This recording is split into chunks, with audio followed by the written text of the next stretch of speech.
मैं आज आपको बता सकता हूं परमेश्वर की आत्मा की सहायता से कि आज कलीसिया को इतना दुष्ट आत्माओं से डरने की जरूरत नहीं है। जितना रिलीजियस स्पिरिट्स जिनके अंदर हैं वो ज़्यादा खतरनाक हैं आप लोगों के लिए, क्रिश्चियन लोगों के लिए। ये वो लोग हैं जो पहले से ही क्रिश्चियन होते हैं, लेकिन हमेशा आत्मा के कामों का ये लोग विरोध करते हैं। इनकी निशानी है ये अपने आप को बाहर से बदलते हैं, लेकिन अंदर कड़वाहट, विरोध, फूट, विधर्म, विरोध से ये लोग भरे हुए होते हैं। अगर आप बाइबल को पढ़ेंगे, ये स्पिरिट्स जो थी जो सदूकियों और फरीसियों के अंदर, आज बहुत से लोग हैं जो बहस करते हैं क्या चर्च में नाच कर वर्शिप करनी चाहिए। वचन क्या कहता है? हमें किसी के कहने पर करनी नहीं चाहिए, किसी के कहने पे बंद नहीं करनी चाहिए। वचन क्या कहता है?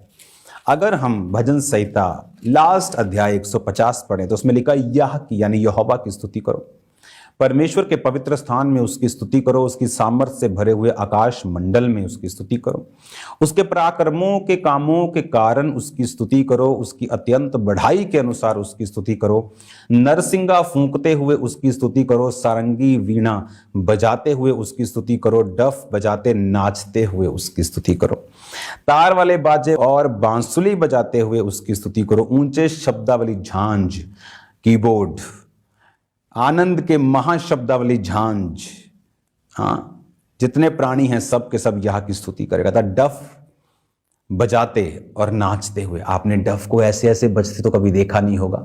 डफ तो फिर पूरा बजता है खड़ाकेदार।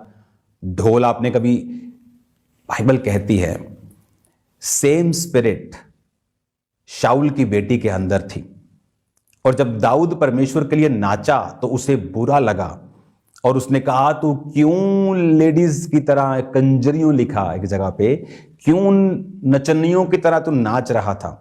परमेश्वर की उपस्थिति में जब तू नाच रहा था, तेरे कपड़े इधर उधर हो रहे, तेरे टांगे दिख रही, तेरे शरीर दिख रहा था, तू बुरा लग रहा था। उसने कहा वो परमेश्वर जिसने तेरे पिता का सिंहासन मुझे दिया और मुझे और भी बहुत कुछ देने वाला है, मैं अपने आप को नीचा करूंगा।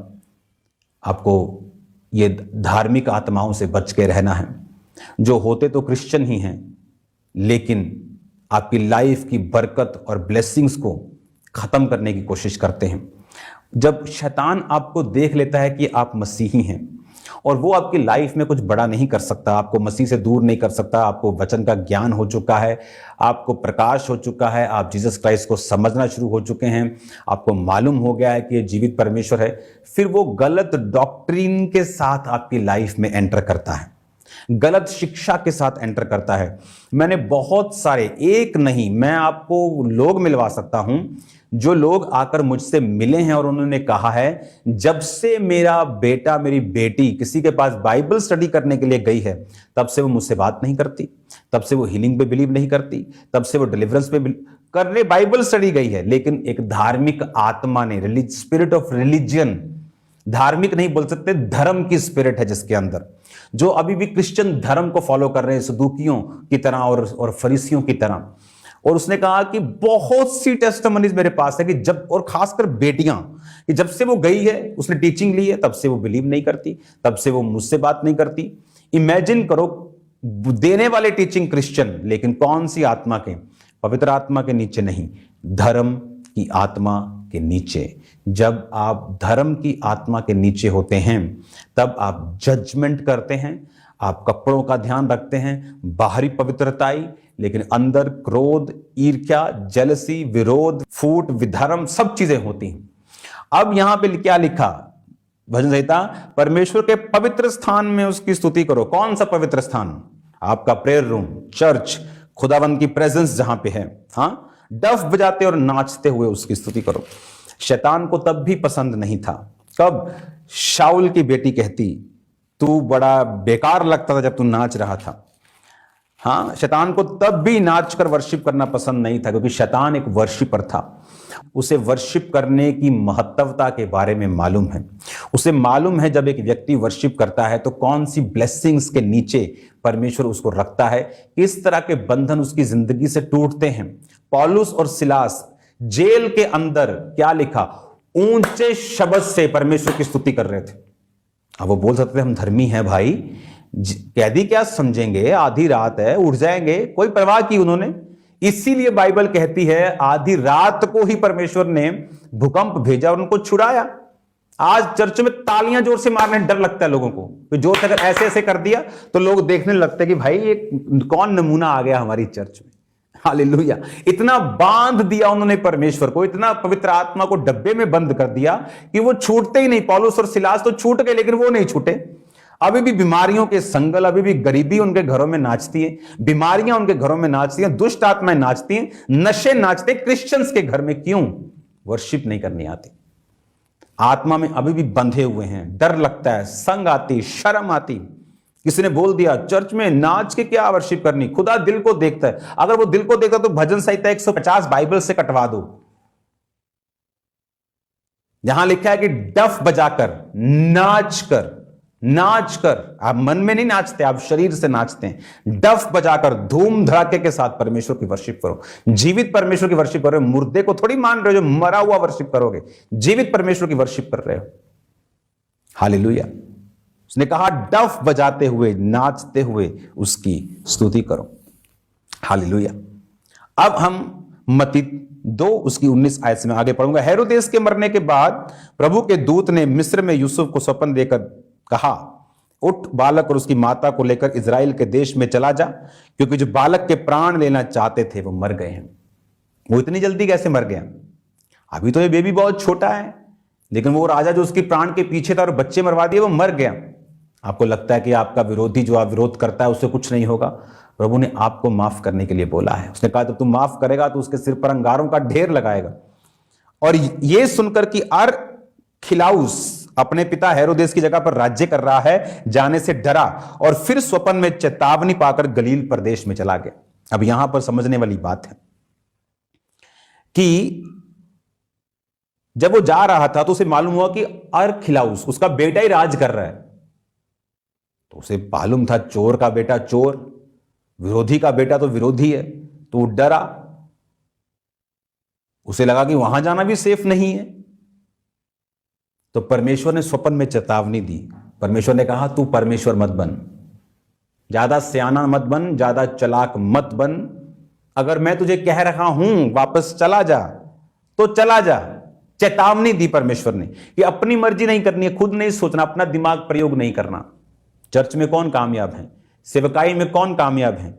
जो अपना दिमाग नहीं, जो परमेश्वर की आत्मा का दिमाग यूज करते हैं, जो अपना माइंड यूज नहीं करते, खुदावंद का माइंड यूज करते हैं। हालेलुया। कामरा चर्च बड़ा कैसे हुआ? अपना दिमाग यूज नहीं किया, खुदावंद का इस्तेमाल किया, स्पिरिट को इस्तेमाल किया। टेंटों में चर्च लगाई, बारिश में वहां रहे, धूप में वहां रहे, लग्जरी भवन बना के नहीं बैठे 500-700, 1000, 2000 में। बाहर होकर काम किया, खुल के काम किया कि जब तक ऐसा प्लेस हमें नहीं मिल जाता जहां हजारों लाखों लोग उस भवन के अंदर बैठ सकें। हालेलुया। क्या लिखा परमेश्वर ने? उसने कहा चेतावनी उसको दी। क्या चेतावनी? का अपना दिमाग मत लगा। अगर तुझे बोला है, जब तुझे बोला था कि हेरोदेस मरवाना चाहता है, यहां से मिस्र चला जा तो चला जा। अगर बोला है वापिस आ जा तो दिमाग मत यूज कर कि अभी तो उसका बेटा राज कर रहा है, मुझे गाइड मत कर। कुछ लोग परमेश्वर को गाइड करना शुरू करते हैं। उन्हें यह नहीं मालूम कि बाइबल कहती है आत्मा हवा की तरह है, तुम नहीं जानते हवा किधर को आती और किधर को जाती है। एक उसी तरह आत्मिक व्यक्ति भी है जो आज एक चीज के लिए तुम्हें मना कर सकता है और दूसरी ही दिन उस चीज के लिए तुमको अलाउ कर सकता है कि आज तुम लुधियाना नहीं जाओगे। बोला नहीं नहीं, पापा ने बोला लुधियाना नहीं जाना। कल पापा बोलते लुधियाना जाओ। ये क्या हुआ? कल आप बोलते थे। परमेश्वर का कमांड किस समय पे आपकी लाइफ में आएगा, आत्मिक व्यक्ति इस बात को समझते हैं। उसने कहा स्वप्न में चेतावनी पाकर फिर वो गलील प्रदेश में गया, नासरत नामक नगर में जा बसा, ताकि वचन पूरा हो जो भविष्यद्वक्ताओं के द्वारा कहा गया था कि वो नासरी कहलाएगा। हालेलुया। आप देखते कितना, अभी हम दूसरे बाब पर हैं, कितनी बार यह आ गया। वचन में लिखा है कि इमैनुअल उसका नाम रखा जाएगा। वचन में लिखा था कि कुंवारी गर्भवती होगी। वचन में लिखा था कि वो मिस्र से मैंने अपने पुत्र को बुलाया, वो पूरा हो। वचन में लिखा था वो नासरी कहलाएगा। हालेलुया।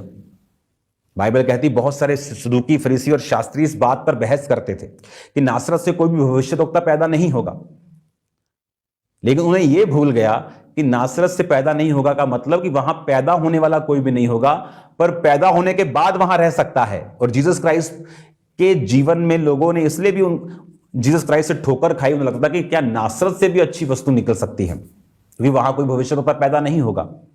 तो वो लिखे पर भी जाते थे, लेकिन उन्हें यह मालूम नहीं था, उन्होंने खोज पड़ताल करने की कोशिश नहीं की। आज लोग कुछ उल्टा सीधा सुन लेते हैं, लेकिन अंदर की तह में नहीं जाते। किसी के से नेगेटिव स्टोरी सुन ली, जैसे मैंने सुनी थी, धर्म बदल देते हैं चर्च वाले, बस ना देखा ना चेक किया ना खुद गया, बस धर्म बदल दे, मैं भी धर्म बदल देते, मेरे घर मत आना। वही किया जो लोग गलती करते हैं। लेकिन मैंने बरकत को पाया जब मैं जाकर देखा कि क्या सचमुच धर्म बदलते हैं? नहीं। क्या सचमुच गलत काम होते हैं? नहीं। क्या सचमुच गलत तरीके के साथ धर्म बदला जाता है, लालच दिया जाता है? नहीं। मुझे तो कोई पैसा नहीं मिला धर्म बदलने का, अगर कोई हो तो मुझे बताओ, दिलवा दो, चर्च में लगा देंगे। ये धर्म बदलने वाली वो कहानी है कि आज तक टीवी पे आता है, यूएफओ देखा, यूएफओ देखा, अमेरिका के पास एलियंस है, लेकिन है देखा किसी ने नहीं, क्योंकि वो है ही नहीं, कोई एलियंस नहीं है। परमेश्वर ने इंसान को बनाया, आपको बनाया। ये किताबों में जिस तरह धर्म परिवर्तन की स्टोरीज बनी है, वैसे एलियंस की स्टोरीज बनी है। हालेलुया। वैसे ही एलियंस हैं, जैसे धर्म परिवर्तन है वैसे एलियंस भी हैं, कि बेबुनियाद देखी दिखाई एडिटिंग की हुई बातें किसी नतीजे पे नहीं पहुंचा सकती। और अब यहां पर उसको इंस्ट्रक्शन मिलती है कि वहां मत जाना, और बाइबल कहती है वो अपने दिमाग को फिर उसने त्यागा कि मुझे खुदा की ही सुननी है, अगर परमेश्वर भेज रहा है तो वो मुझे सुरक्षा भी रखेगा। वहां पे वो गया, नासरत नामक नगर में जा बसा। क्यों? ताकि प्रोफेटिक वर्ड पूरा हो कि वो नासरी कहलाएगा। हालेलुया। 3 अध्याय 1 आयत। उन दिनों में यूहन्ना बपतिस्मा देने वाला आकर यहूदिया के जंगल में प्रचार करने लगा, मन फिराओ क्योंकि परमेश्वर का राज्य निकट आ गया। ये वही है जिसकी चर्चा यशायाह भविष्यद्वक्ता के द्वारा की गई थी। जंगल में पुकारने वाले का शब्द हो रहा है कि प्रभु का मार्ग तैयार करो, उसकी सड़कें सीधी करो। अब यहां पर लिखा हुआ है, 4 आयत भी पढ़ेंगे। तब यूहन्ना ऊंट के रोम का वस्त्र पहने था, अपनी कमर में चमड़े का कटीबंध बांधे हुए था, उसका भोजन टिड्डियां और वन मधु था। अब आपने ये बात को समझ लिया कि बार बार वचन को पूरा किया गया। भविष्यद्वक्ताओं की पुस्तक में मैनुअल के बारे में लिखा था, कुंवारी गर्भवती होगी लिखा था। मत्ती 2:15 में हेरोदेस के मरने तक वही रहा, इसलिए वह वचन जो प्रभु के भविष्यद्वक्ता ने कहा था पूरा हो कि मैंने अपने पुत्र को बुलाया। भविष्यद्वक्ता ने कहा था कि मैंने अपने पुत्र को मिस्र से बुलाया, वचन पूरा हो। नीचे वो नासरत नामक नगर में जा बसा ताकि वह वचन पूरा हो जो भविष्यद्वक्ताओं के द्वारा कहा गया था कि वो नासरी कहे। कौन कह रहा है? भविष्यद्वक्ता। किसकी सहायता से? अपनी मर्जी से, आत्मा की सहायता से। एक एक बाइबल का वचन पूरा हुआ। खुदा अपनी टाइमिंग से उसको लेके आ रहा है। मिस्र जाने की टाइमिंग थी, नासरत में रहने की टाइमिंग थी, नासरत से बाहर आने की टाइमिंग थी, प्रीचिंग शुरू करने की टाइमिंग थी, क्रॉस पर चढ़ने की टाइमिंग थी, पवित्र आत्मा उतरने की टाइमिंग थी, कलीसिया का प्रचार करने की टाइमिंग थी, बिखरने की टाइमिंग थी ताकि दूसरी जगहों पे पहुंच सके। और आपको लगता है आपका वीजा नहीं आ रहा, परमेश्वर को टाइमिंग नहीं मालूम। आपको लगता है आपकी लाइफ में ये काम नहीं हो रहा, परमेश्वर को टाइमिंग नहीं मालूम। वो टाइमिंग से बाहर है, उसको सब पता है। वो आपको आशीष देगा, वो आपको बरकत देगा। बने रहो, अड़े रहो, खड़े रहो। वो आपको सेम नहीं छोड़ेगा यीशु मसीह के सामर्थी नाम। आप सेम नहीं होंगे इन जीसस ने। वो आपकी लाइफ को सेम नहीं रहने देगा।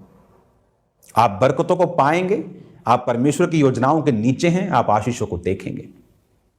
उसमें बने रहें, उसमें खड़े रहें।